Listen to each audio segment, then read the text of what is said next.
Last একটি হাদিস বর্ণনা করে হাদিস শেষ করে দেব। আবু হুরায়রা রাদিয়াল্লাহু তাআলা আনহু তিনি বলছেন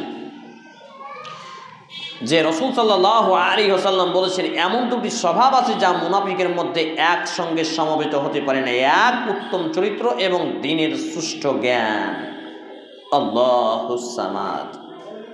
অর্থাৎ যে ব্যক্তি মুনাফিক তার মধ্যে এই দুটা একসাথে থাকে না, উত্তম চরিত্র আর দ্বীনের সুষ্ঠু জ্ঞান।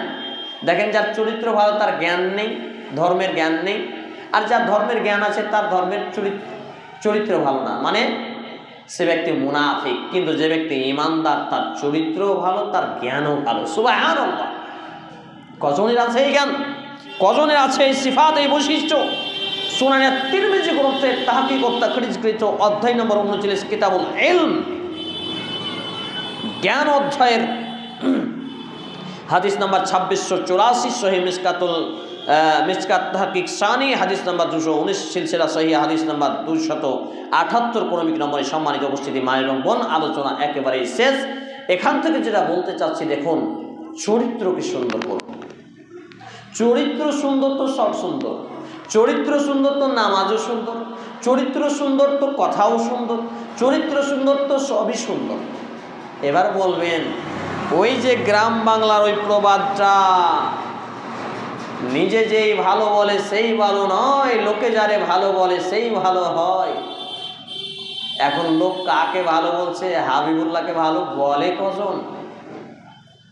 রাস্তায় পড়ে থাকা মাতাল, এর বেটি ওর বেটির সঙ্গে অবৈধ সম্পর্ক, জেনাকারী, ব্যভিচারী, ওই লোকটা ভালো সমাজে। দেখেন, সর্দার মোড়লও বলছে ভালো, গ্রামের লোকও বলছে ভালো, আরও কেউ বলছে ভালো।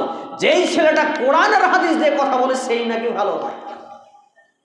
তাহলে এটা হচ্ছে কিয়ামতের আলামত, কিয়ামতের আলামত। আল্লাহ নবী মুহাম্মদ রাসূল সাল্লাল্লাহু আলাইহি ওয়াসাল্লাম বলছেন, কিয়ামতের পূর্বে পৃথিবী ধ্বংসের একেবারে দ্বার প্রান্তে সন্নিকটে মানুষ বলবে আমানতদারকে খেয়ানতদার। যে আমানত পালন করবে পুরো তো বাটপাট, ঠকে খায়। সত্যবাদীকে বলবে মিথ্যাবাদী, আর মিথ্যাবাদীকে বলবে সত্যবাদী। শুধু কি যায়? ভালো মানুষকে বলবে খারাপ মানুষ, আর খারাপ মানুষকে বলবে ভালো মানুষ। ঈমানদারকে বলবে বেঈমান, আর বেঈমানকে বলবে ঈমানদার। দেখেন, মসজিদের কমিটি সুদখোর, ঘুষখোর, বাটপার, জোচ্চোর, বেনামাজি, ঠকবাজ খুব ভালো, খুব ভালো। একটা সৎ ছেলে মসজিদে নামাজ পড়তে যায়, হক কথা বলে, ও খুব খারাপ, খুব খারাপ। কিয়ামতের আলামত এইগুলো। অতএব স্বভাব চরিত্র ভালো করুন। আল্লাহ রাব্বুল আলামিন আগে আমাকে স্বভাব চরিত্র ভালো করার তৌফিক দান করুন। আল্লাহুম্মা আমিন। কেন? আমার যদি স্বভাব চরিত্র ভালো হয়, আল্লাহ তাআলা বক্তাকে বলবে, বক্তা তোকে পিটিয়ে তক্তা বানাবে আমার ফেরেশতারা। আমার স্বভাব চরিত্র যদি ভালো না হয়, অতএব আমি আল্লাহর কাছে আগে নিজের জন্য প্রার্থনা কামনা করছি, আল্লাহ তাআলা আমার যদি স্বভাব চরিত্র খারাপ থাকে, খারাপই থাকে, সেগুলোকে ভালো করে ভালো হওয়ার তৌফিক দান করুন, হেদায়েত দান করুন। আমি বলি আল্লাহুম্মা আমিন। উপস্থিত মায়ের বোনদেরকে বলবো, স্বভাব চরিত্র ভালো করুন, আল্লাহ তাআলা সাহায্য করুন, সহায়ক হন। আমরা বলি আল্লাহুম্মা আমিন।